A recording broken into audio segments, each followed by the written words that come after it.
webinar. The project is called Our Community United, and today's webinar is Funding for Self-Advocacy. Go ahead, Juliana. We would like you to know that Self-Advocates Becoming Empowered, Our Community United webinar is from a grant from the Administration on Intellectual and Developmental Disabilities. Sometimes they're called AIDD. The grant supports self-advocacy groups and organizations to become stronger. We hope this webinar will be one of the tools that you can do to help your group.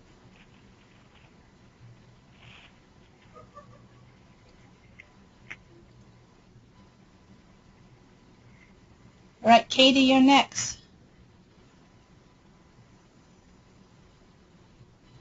Yeah. You're up. Okay. 1 second.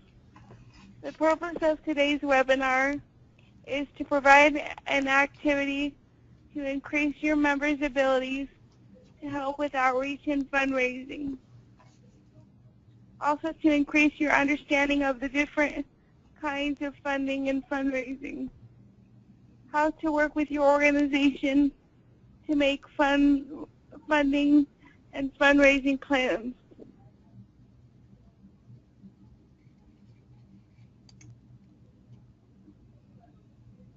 Some strategies we will be discussing in today's webinar is strategies for increasing membership to increase fundraising power, strategies for deciding what kinds of funding will work best for your organization, and strategies for writing a fundraising plan.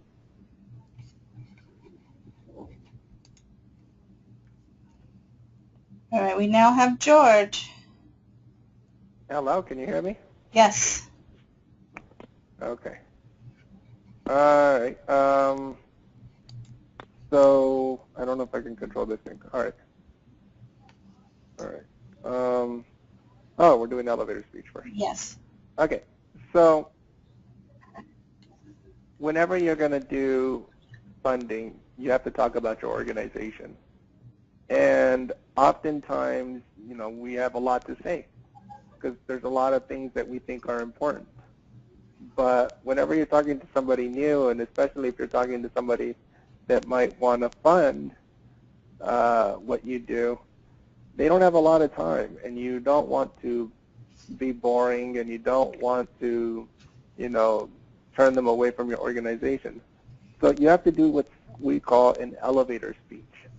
Now think about it. We call it an elevator speech because think about whenever you're in an elevator. You're probably in an elevator for what, maybe 1 and maybe 2 minutes at most, depending on how far you're going. So think about that time period that you're in an elevator as the amount of time that you have to tell people about your organization. And this is where you make your case, where you tell them who you are. So an elevator speech explains your organization's activities and the funding needs you must work with. Excuse me? She said if she completes this, the thing is on until 5 o'clock in the afternoon. I mean, she's got 6. So, anybody have a question? Please make sure that your phones are muted during the speaker's time. We have someone making an appointment in the background. Please mute your phone if possible. Thank you. Anyway, back to what I was saying. Your elevator speech explains your organization's activities and funding needs to possible donors. So what that means is, you know, it's a quick, who are you, what you guys stand for. You know, it tells donors what you are, what you do, what you're trying to do, and why you're trying to do that. So it's a quick synopsis of what your organization does. It's short and to the point, and if you're writing one, because oftentimes you might want to write a letter for donors, they're no longer than a page. Short and simple. You tell people who you are, your mission, your values, maybe your goals and objectives, and why you're trying to do this. And if people believe in what you do and they like what you do, then they'll buy into it. And by buying into it is they might provide funding. And so elevator speeches are very key to being able to get some funding.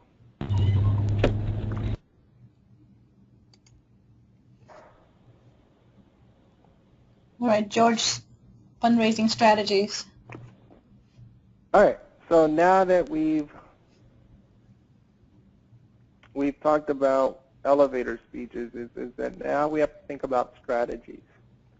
Now, there's all sorts of things that people can do for fundraising. For instance, there's mail soliciting. That's where you send out a bunch of, maybe it'll be a postcard or a letter or something about your organization, and you get a massive mailing list and you mail it all out there. Or you can call people by phone, and sometimes, I don't know if you've ever received a phone call from an organization. I know I have, where they tell me about their organization and their needs for financial assistance or for some money. There's door-to-door. People can go walking door-to-door, talking about organizations or talking about their organization. And then finally, there's stuff like corporate sponsorships. For instance, United Way. United Way gets a lot of money from the NFL, and so that's one way that nonprofit organization gets money. The thing is that depending on the type of strategy that you use, it takes money. Ever heard that expression? It takes money to make money. Well, some things are more expensive to do than others, and so not only that, it also takes manpower or volunteers, the number of members in your organization. So you gotta think about what strategies can you do, can you use, depending on what your resources are in your organization and how much money you need. So the first thing you have to take into consideration is the amount of money needed to be raised. How much money does it take to run your organization? Are you talking about day-to-day activities? Do you meet monthly? How much does it cost to run your meetings, to have your organization? What are your bills? What are your expenses? Do you have to pay an executive director or an advisor? Do you have to pay rent for a room, telephone, internet access, different things like that? How much money do you need? Or do you just need money for a one-time event? Are you putting on a dance? Are you going on a trip together to a conference? Are you trying to put on your own conference? So you always have to have a goal of money that you need so that you can plan accordingly. Second is, how much money do you have for this fundraising activity? If you're going to do a mailing list or send out a bunch of postcards, well, postcards cost money. Stamps cost money. How much money do you have to be able to do this fundraising? If you're going to have a bake sale, how much money do you have to buy ingredients? Always be aware of how much money do you have for fundraising. And the third thing that you have to take into consideration for fundraising are the skills and resources available to the organization. Now, let's say you want to do door-to-door, going door-to-door in your community or your neighborhood. How many people do you have that are able to do this? If it's one person, well, that can be very difficult because it takes a lot of walking to get a lot of people. And so what are the resources out there? What are the skills available? Skills, again, if you're baking, do you know how to bake? And so if you take these three things into consideration, How much money do you need to raise? How much money do you have for fundraising activities? And what are you good at? That's more important. I think that's the most important thing is, what are you good at? If you're good at, putting on talent shows, then go with that. Charge an event. If you're not good at baking, maybe stay away from that. So 3 things that you really should take into consideration when discussing fundraising. All right, next. That's it. Okay, Eric, you're next. Does anybody have any questions? We'll do questions afterwards, George. All right. Okay, thanks, y'all. So what I'm here to talk about is on the funding that we know about. Foundations, faith-based organizations, grant, federal, state, and local.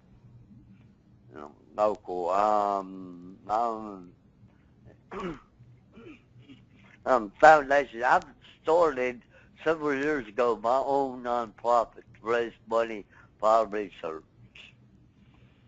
And I selected somebody to help me get started before I started my own nonprofit. I went with what they call the Arkansas Community Foundation.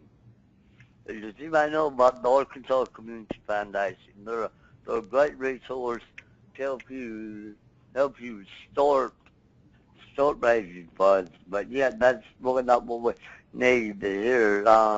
Like foundations, like the Robert Wood Johnson Foundation. They're a great foundation that I've seen that provides a lot of money for a lot of organizations. We have faith-based organizations, which I'm not too familiar with them.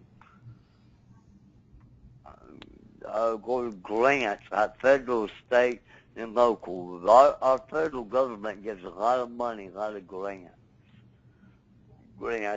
And I think, correct me if I'm wrong, but I think the Foundation Center is a great place to look for grants. Is that correct? It could be one, yeah. It's a resource center. It's a resource center on how to put them together. They write articles about what's going on with foundations and other places. During the tough economies, they'll have some articles in there. But mostly people use it as a way to learn about grants, how to put them together, and what you need to have for your organization. Do you have anything else to add, Juliana?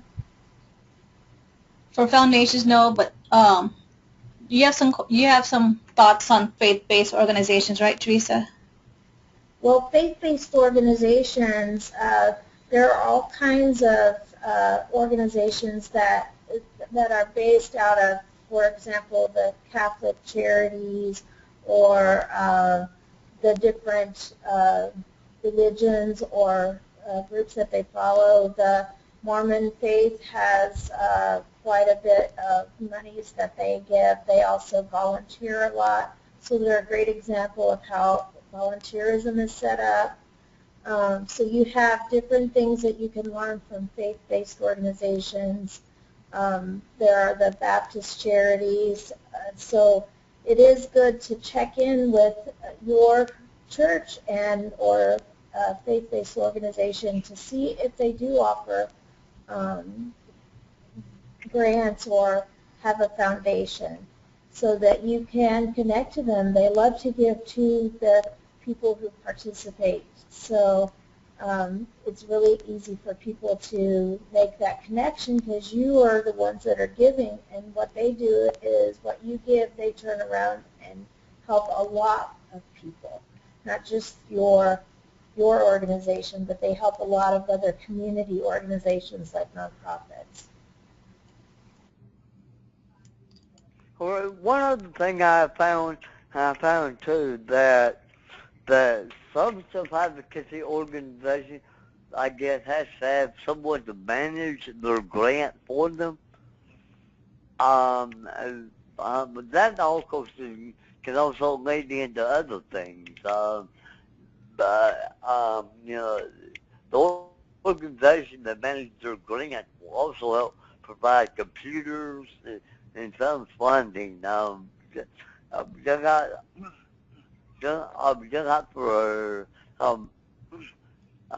for instance, Arkansas People First. I think one of the largest universities in the country might manage our grant. We don't know that for sure, but we have but we're working with them. Which is university, Harding University, I'm very familiar with, and their administration. Which I think that's going to lead into other things. That's going to lead into some other financial opportunities for Arkansas People First. Just by letting this university, if they decide to manage their grant, not only will we be building financial, but we'll be building a strong relationship that will be good for us in the community. So there are other opportunities out there. Just, you may write a grant with somebody that died, but then that will, but I'm sorry, pardon. I was probably my voice might go on today. My sinuses and allergies were just absolutely killing me. I apologize for my voice. It's okay, Eric. But writing grants with other, let's say this university in particular manage our grant.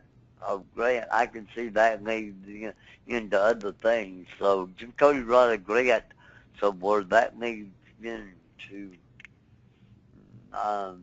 other things. And that's really not my strong suit. My strong suit is hosting events personally. All right, switch comes up to the next slide. Back to you, Eric. Okay. Small events, large events. Do what? Kinds of money for self-advocacy? Is that, I'm having some technical problems here. I'm having trouble pulling my slides up. We're on the this or that for funding. Do what? This or that of funding, fundraising. Okay, this is okay. One of my big fundraisers. I haven't hosted it in a while, but the golf tournament. Which a golf tournament, special event leads into several different things. But yet, one thing to remember about special events is not so much how much money you raise, but it's exposing your organization. Your organization gets exposed majorly because you get some PSAs, you get some radio time, newspaper time, the people that come out to your event. And that's where salesmanship is very important, to sell your event and sell what you do. And I think Teresa and I were talking about earlier cause, this kind of jumped the ship a little bit, but I just thought about this. But also your organization having a major cause can also bring exposure and possibly funding. Just like in Arkansas, it's been researched as we speak now that the couple that have a man and woman that have disabilities cannot adopt a child in Arkansas. So that's a cause Arkansas People First we want to get behind, and that will give us a lot of exposure. I think taking on a major cause like this. Juliana, go to the next slide, I think.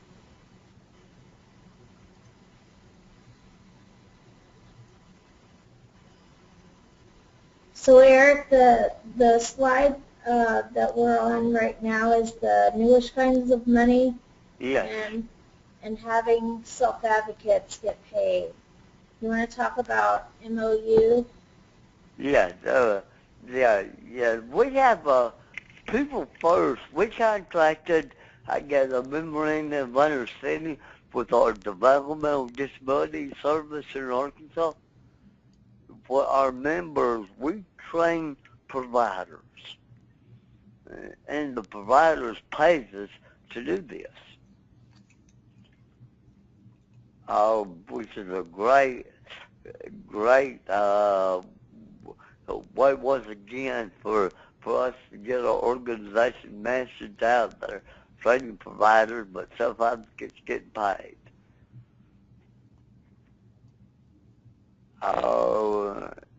And we do, a provider agency. Our training, the training we do is reach your own greatness, and we get paid to do that.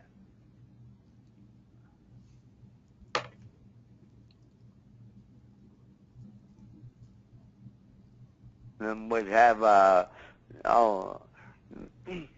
then we have an understanding with our Developmental Disability Service. And obviously they love the training we do. We have a lot of great feedback from providers and from especially the commissioner at DDS, who we have the understanding with.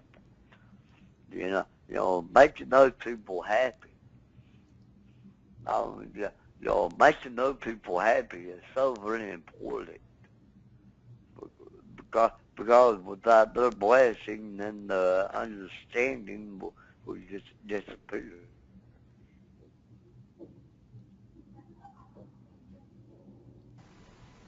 So you have an MOU, that's a memorandum of understanding, and that was where you were talking about the groups just working together for common goals, and it tells who's going to do what and what the responsibilities are for that project. Right. Which one is stronger, the MOU or the contract?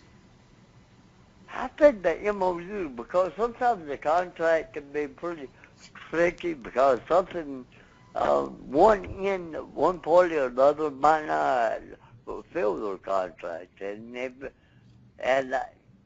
I think, I could be wrong, but I think the MOU is pretty strong. Yeah, they're actually both pretty strong. The contract is an agreement that tells exactly what you're going to get paid for.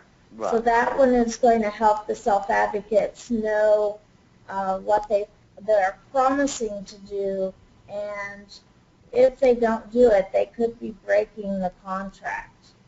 So, but mostly what we're talking about is self-advocates getting paid for what they know how to do. We're great trainers, we're great speakers, so those are the things that we want people to start really getting paid for, and the memorandum and the contracts are really important to help you figure out the different relationships you have with the organizations to help you get paid. Mm-hmm. You ready for the next slide? Okay, the individuals give the both. Okay. All right, go ahead. The what? Individuals that give the most. Right. Of course, membership dues, every one of our chapters in Arkansas pays an annual due.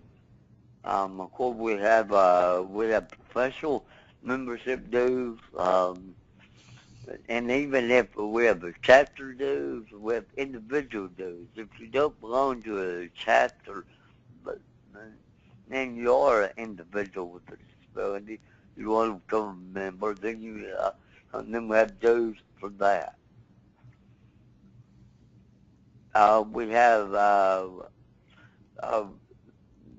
donation. We haven't really got a lot of donations in our contribution. We've really saved a little bit, a few of those. Mm, but I see something here on the slide, leaving a bequest in your will to your self-advocacy group. A bequest is, can be complicated sometimes because there could be land or a home or something involved. And I guess a great example is because I had an aunt and uncle that were pretty well off, and they didn't have a will. And they had donated to my research fund. They had given contributions. Of course, a good fundraiser is going to be sitting down with them, talking to them about a will, or leaving their money to my organization and bequest. Is that? And Eric, this is where we did, talk with you and I about supporting the cause, and a lot of people will give you money for supporting the cause, like you were talking about earlier. And so we want to make sure that George talked about having a reason for people to give, so that it's clear what they're supporting. That helps people really connect to your group. And so if you have a cause that you're working on, whether it be, like Eric talked about, adoption, or whether it's the sub-minimum wage or the marriage penalty or whatever your cause is, if you need money to help have that happen, it really helps to be prepared to talk about those things, because people will support a cause that they believe in. It makes it easier for them to understand what the kind of advocacy the group is doing. So you talked about that with me this morning, Eric. Do you have anything else to add to that? Right. Well, for instance, our calls here right now that I'm pretty fired up about individuals with disabilities cannot adopt. Cannot adopt a child. Well, if that goes to court, that costs money. But,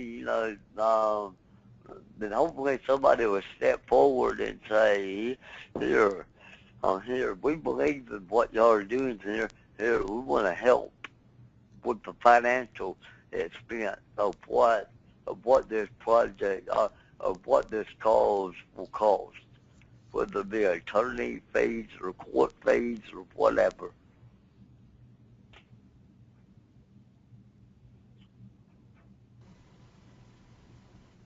Okay, Juliana, I think we can go to the next slide. All right. Hello? Yes. Can I add something really quick to that? Mm-hmm. Do you want to go back one, Juliana, so that... All right. Okay. And I just want to say something on, for instance, you talked about wills and then contributions. And I think it's really important to stress the idea that you should build a relationship with the people that donate, and it should be more than just thanking them, more than just saying, thank you for your donation, and then just that. Is keep them updated, let them know what their money's going towards. If you use the money for something, like for instance, you're putting on a conference, let them know what the conference did, how many people showed up or how many people participated, what were some of the what were some of the, the goals that were achieved. And that way people feel like their money went to something that's good and that they agreed to, and they saw that it made a difference. And then you can always go back to them and say, well, if you really like that, we're doing it again, or our organization's expanding. And so once you build that relationship, it can continue for, several more donations. And, ultimately, even you could have people, leave money after they're no longer here with us. And so building that relationship is very important. May I throw something in here? Yes. Go ahead. Okay. As I can build a relationship here, so for just like my sponsors of my golf tournament, they get real nice medal after the tournament, but every now and then I just drop in and visit with them, say hello, keep thanking them, let them know what's going on, giving them updates and so forth. So what George said is so right. Build that relationship. And then my sponsors keep coming back, and what really helps me too, sometimes my sponsors pick up money. They pick up business from my golf tournament because they bought a sponsorship, and other people see them and possibly do business with them throughout the year. So that's a little added incentive there. If they can pick up business from my golf tournament, then everybody wins. That's all I have. All right. Very good, Eric. We'll go ahead and move on to the next slide.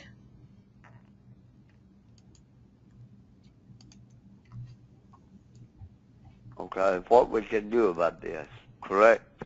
Yes. Okay.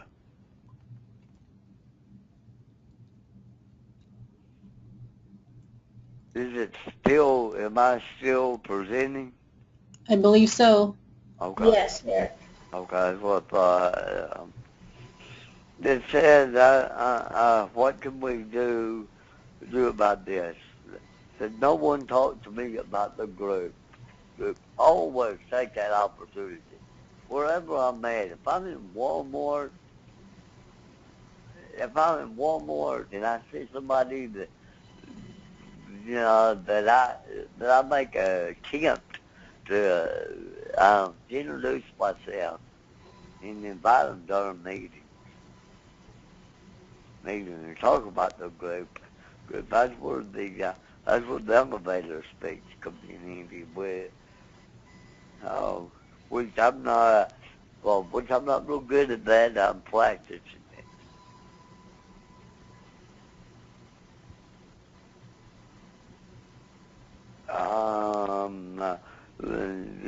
When I did give money, I didn't receive a personal thank you. Once again, those thank yous are so important because it lets them know that you care about them and you appreciate the money.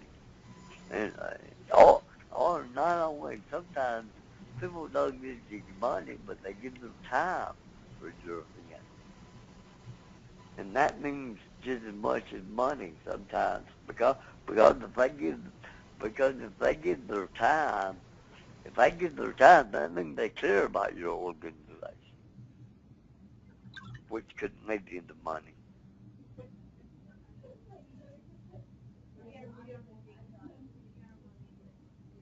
Yeah. Also, it's so really important when somebody asks a member, what do you do to help people? And that's what self-advocacy is about, helping people. Not only helping ourselves to get what we need, but also about helping others to get what they need. So we must always be prepared to tell people what our group is doing to help people in the community.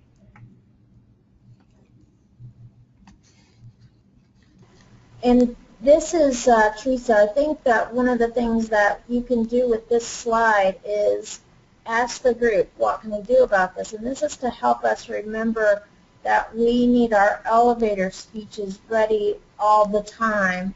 Because if you're at a information table or booth and somebody says, what does your group do?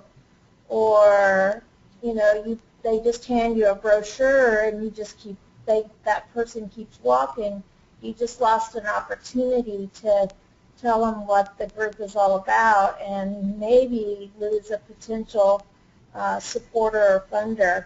And so it's really important to have lots and lots of practice of your elevator speech when you're with your group or with friends. Say, can I try this out on you? I'm going to be doing an information table, and I need to make sure that I tell them all the key things about our group. So you can practice with other people. And the second one of the other things that came to mind when Eric was speaking was that sometimes you'll give money, and a couple of weeks later you'll get a letter that says, thank you for your contribution. Here's the tax ID letter that you can put with your taxes. But it really doesn't say what you did, how you supported their group. Like George was saying, they really want to know that their money or support did something really good. And so that little thank you card down on the bottom of the screen is to remind us that the personal thank yous do mean a lot to people. Every time I get a thank you card, it means so much more to me than a letter that's been typed out that's given to everybody who donates. That doesn't really make me think well of the organization. It's just part of doing business then. And if your members can't say what they've done good to help people, then how would I know that my money is going to be used well or my support's going to be used well? So, just keep practicing that elevator speech, that short speech that tells everybody how really cool your group is. So I think Eric's supposed to continue the next slide, Juliana. All right. Did you give contributions? How states stack up to generosity? To what? How states stack up in generosity? Yeah. Yeah, this is one I'm going to need some assistance on. I'm not real good at this. Yeah, Eric, when we talked, I actually did a math problem for us to use. Would you like me to use that, talk about that? Yes. Okay. So what it's talking about, when this group went around in this article, they went to all of the states. You can actually find it if you want to see how your state did. You can actually find it at the place that I have at the bottom there. And it's an article about all the states and how much they give. And, for example, Utah had been number one for giving. They give 10.6%. And that doesn't really mean anything until you put it into dollars, which is if a family makes $30,000 in the household, okay, between you and other people, you have $30,000, for example, that means that family usually gives about $3,018. So when you think about that, that's really important. Remember that individuals give the most. This is kind of the example of how that looks when you talk about money. They have $30,000 in their household, and they still manage to give $3,018 a year, which is pretty awesome. That's a very generous family. And so there's a few more of those. Ed, did you want to tell them a couple more? Yeah, it says in Mississippi, they give 7.2%. which is pretty good. I'm looking at this. Arkansas, what normally Arkansas and Mississippi usually run first and second every year. But I say y'all, but I say it's not the case here. We have Idaho, Utah, which gets the most, we see. Yeah, Arkansas did make the top 10, but we only have the top 5 here. Right. The top 10. Alabama, Tennessee, and South Carolina. Idaho, Arkansas, number 7. Maryland's 10. So those are states that, so those are states that cares about charitable giving, it looks like. Correct. Right. And so with there states like that cares about charitable giving, giving is so important to make your organization known to people, because there's some real opportunity in this.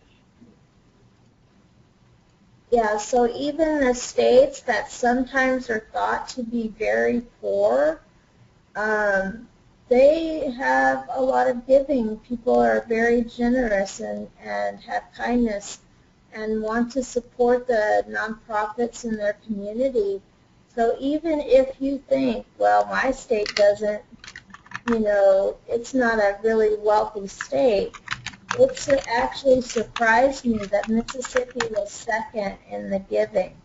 And so you just never know. All you got to do is try, because trying is what's going to prove it. So we've heard that people never ask me, when they're out in the community, and we say, well, have you heard of our group? And they say, no, nobody's ever asked me for a donation from that group. So never assume that just because you think your community is poor, that people wouldn't be willing to give money or to contribute time and energy to help your group.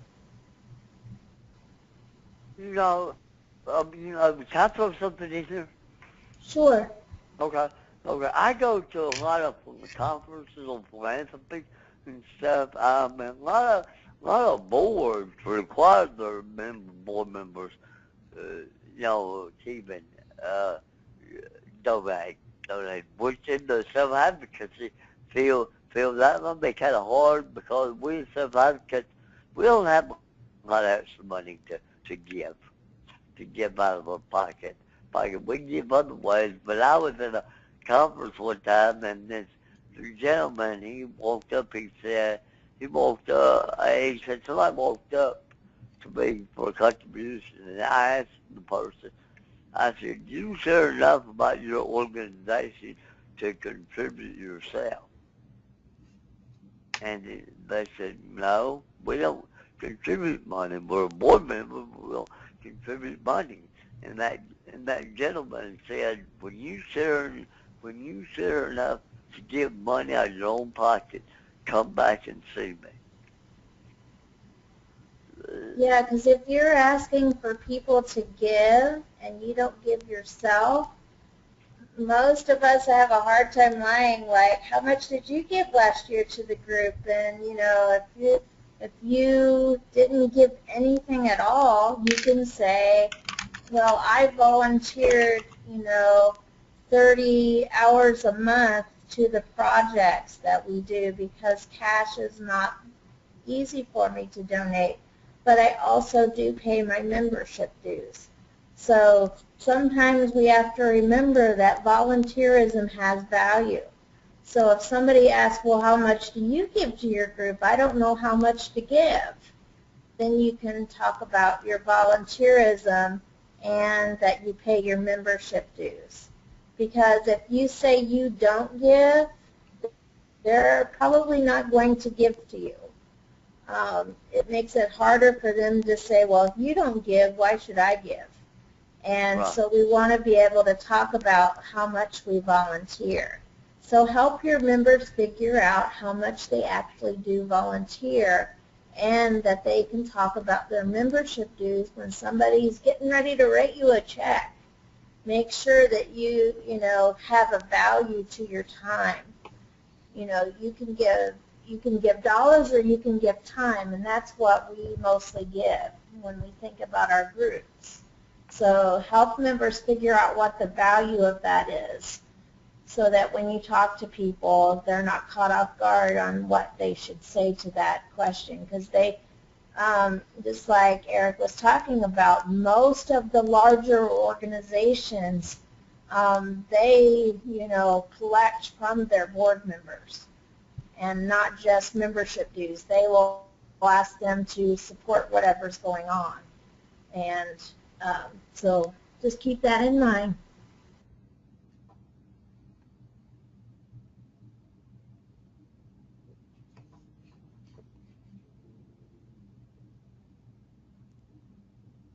Okay.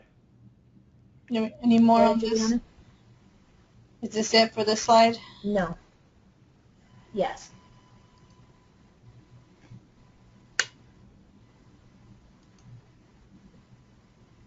Thank you, Eric, for talking about that.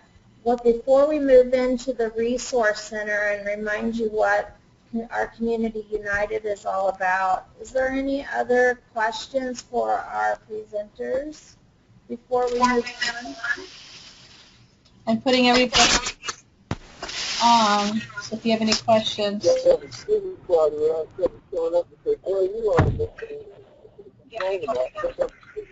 I've unmuted everybody, so if you have a question, please ask.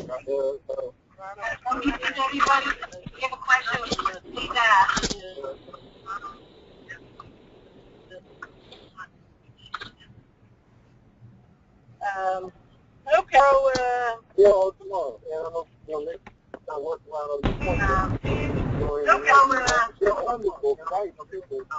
If you don't have a question, can you put it on mute? That's it.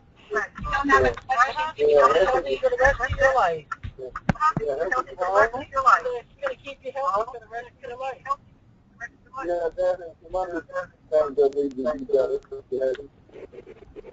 We are picking up other conversations. If you don't have a question, please mute your phone. Juliana's open the line.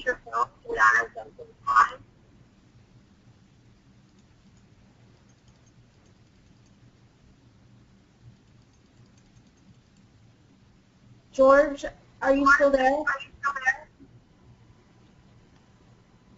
Yeah. I was just wondering, because there's a lot of information that has passed by since the beginning, if you could just tell the content of an elevator speech again. Wait, can you repeat that? Can you tell people what to include in their elevator speech?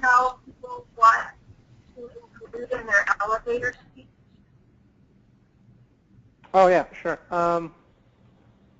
Well, like I had mentioned earlier, elevator speeches are pretty short to the point.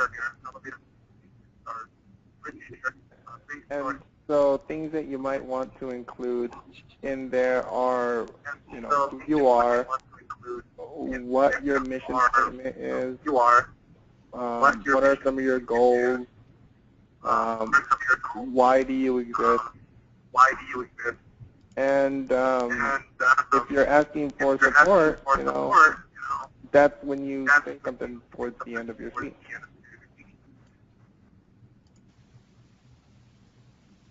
Juliana, can you mute everything again? Yeah, I got it. Took care of it. Vicky had a question. Vicky, if you want to say something, you need to unmute yourself.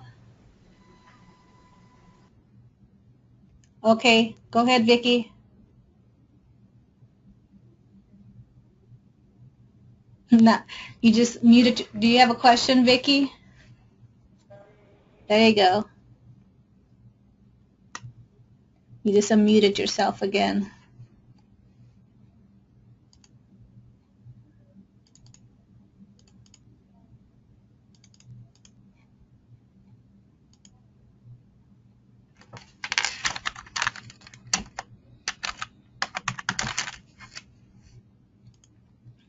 No question, Vicki?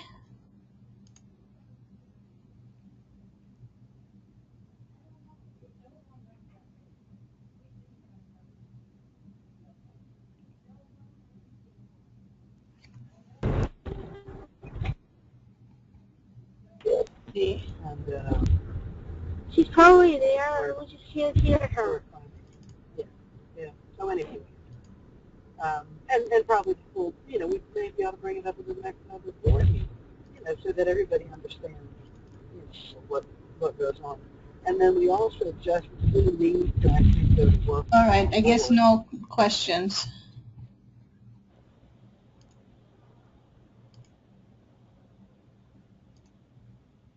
Right, go on, Teresa. Do we have less?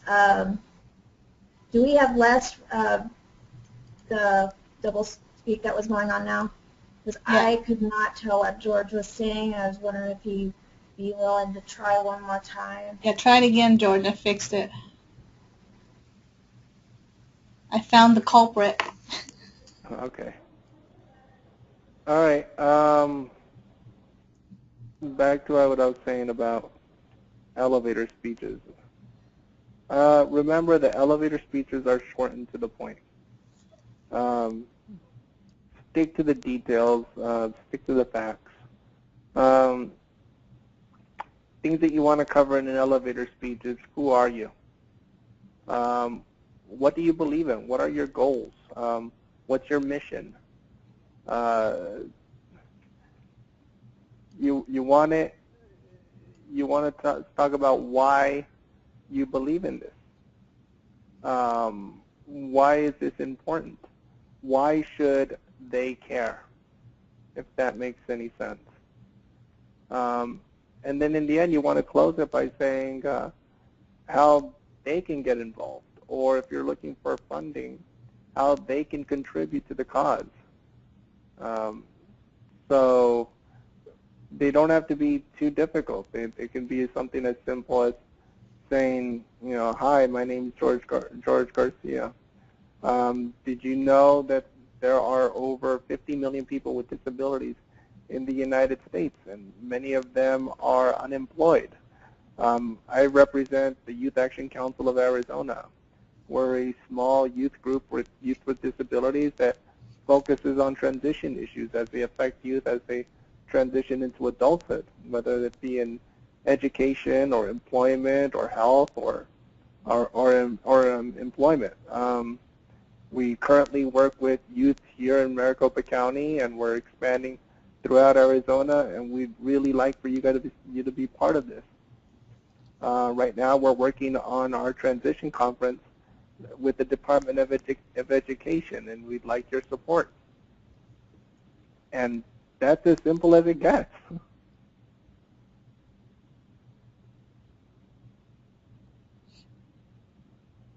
If I could add a comment to what George is talking about, sometimes it's hard to talk to somebody right from, not knowing them in an elevator. It does get easier with practice, but there's one thing that I think happens to just about everybody that is out and about. One of the most common things that happens to me is I'll be out shopping or running errands or doing something, and someone will come up to me and say, where did you get that wheelchair?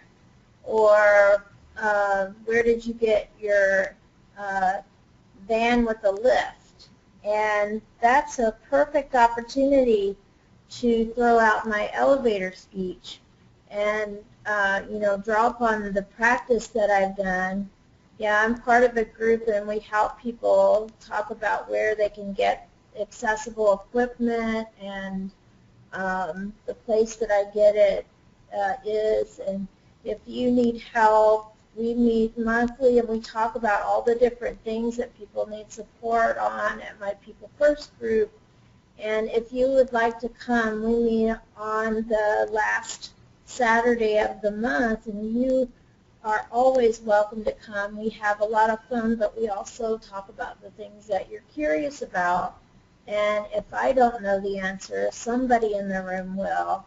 And here is my card. Here's my business card, or here's a brochure about our group, and you can give me a call or I can call you. If you want to give me your information, I can call you back about what you're looking for and give you the numbers and things. Because if I were to just give somebody the number, they're done with me, right? So I want to make sure that I don't let them go so quickly. I want to make sure that there's a reason for us to reconnect, because you never know if that's a parent of someone with a disability or a friend or family. So that also has a very generous heart and would like to say thank you after you help them. So try not to be so quick to get those kinds of things done unless you just don't have time. Try to get their number and continue the conversation. So everything is an opportunity, whether you approach someone or somebody approaches you. It's always a chance that that is going to be the person that is going to break through your next big fundraising barrier, and you just never know. So I just wanted to throw that out there because that happens to me quite often, and I'm sure it happens to you too. So next we're going to talk about our Community United, the Resource Center. Juliana, could you move to the next slide, please? All right. Our Community United activities include a national survey, which we're getting ready to send out again. We did the top 10, where the items that we've done the webinars about, but we are doing the top 8 because after that there were so many ideas that scored the same amount. We are going to resurvey again with the national survey with those items that scored very close to each other for the last 2 webinars. And we're also open to receiving any new ideas that you might have or that you might like a webinar about. So there will be 10 of them, but the last 2, you get another chance to choose.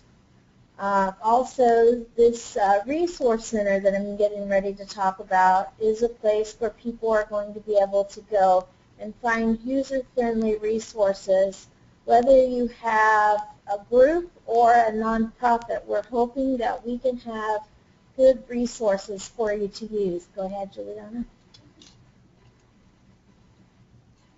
So SAVE has this commitment that they're going to ask organizations to get the best resources around the country that would help other self-advocacy groups.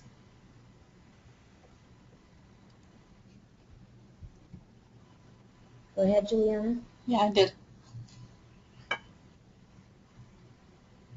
And this is what we're looking for. Oh, mine froze. Uh-oh. So we're can you take over? Yeah, we're looking for handouts, trainings, PowerPoints, toolkits, samples, any forms, friendly programs, activities for groups or organizations, any favorite websites, any helpful hints on any topics, and marketing items like t-shirts, cups, pins, anything that any group uses that's very successful.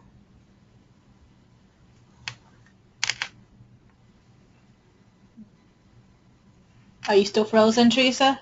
Yes, I am. Sorry. Continue, please. All right.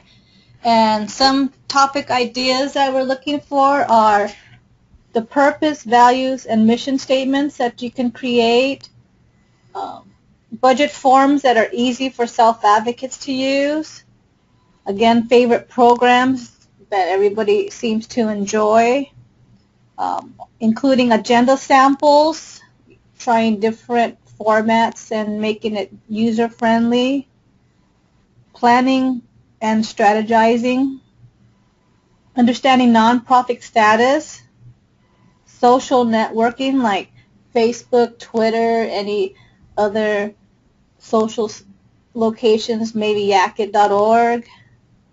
Networking with other organizations, managing grant monies, looking at different kinds of monies. If anybody has any successful fundraisers that they would like to share. How about the bylaws, what's a good format for bylaws and that everybody's been using and been successful. Board leadership, event planning, small or large events, and anything else that self-advocates would benefit from. Are you still frozen? Yeah, it's not moving. And here's a sample of a document that has been submitted and people looked over. And you can see that a lot of the information is pretty easy to read, understand. Not too much information, but just enough that talks about, for instance, this is the officer and what each one typically does: president, vice president, treasurer, secretary. All right, the next slide is how we evaluate the documents. Teresa, you want to talk about that? Yes, it finally came back. It likes this one. It is user-friendly. And this is a resource review form. When we get a resource in, we send it out to our national review team, and they score it. And this is the way that the questions that we ask. It uses pictures to explain the topic, uses friendly step-by-step process, uses discussion activity to involve the group, uses words that are easy to understand. It has forms that we can add our group's logo to, or name, or both. And uses a computer program that is easy to work with, provides information that is some of the best I've ever seen about this topic. And they can score, yes, right on, it did that. It does it some, and it doesn't do it at all. So if it's a sum and there's a lot that is really good about it, if the group likes it that much, on some pieces but not all, we could potentially go back to the group and say, on question 9 and 10, could your group take a look at this and see if there's a way to make it friendlier? That might be all that it needs to make it into the resource center. And the group can say yes or no, but we want to keep the groups involved. So, and then we will also let the groups know the final groups that make it into the resource center. They'll be contacted too. Right now, we're still receiving information and would like to receive more to review from you, and so that we could put them through the review form. And then you would be contacted, and like I said, you could be one of those that's chosen the best of the best in the U.S. in that topic. So that's quite an honor to be selected by SAVE. So I hope that you'll consider sending in some more documents for us to look at.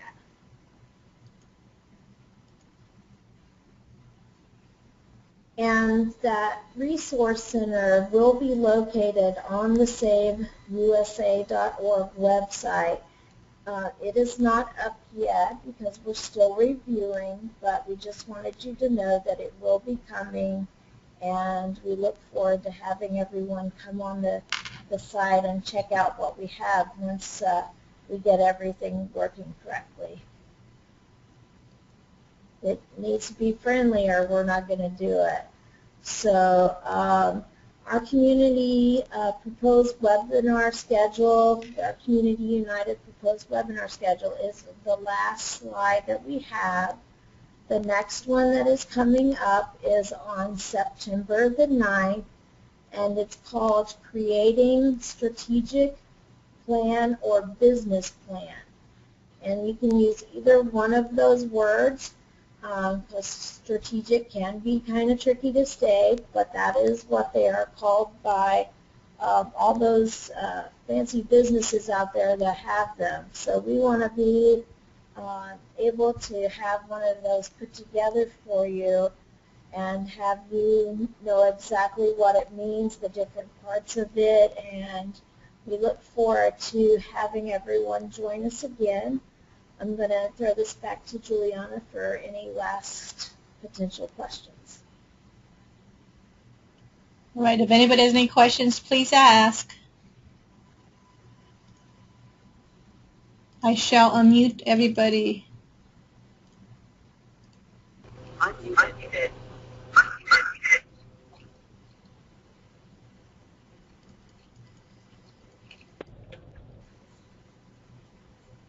If you have any comments, I'll go ahead and wait for you to mute it back. All right, go ahead. Anybody? If you have any questions about the webinar today, please contact SAVE on their webpage, or you can contact Juliana or myself. My email is, and again, this is Teresa Moore. My email is mooreadvocacy, just the way it sounds, M-O-O-R-E, advocacy, A-D-V-O-C-A-C-Y,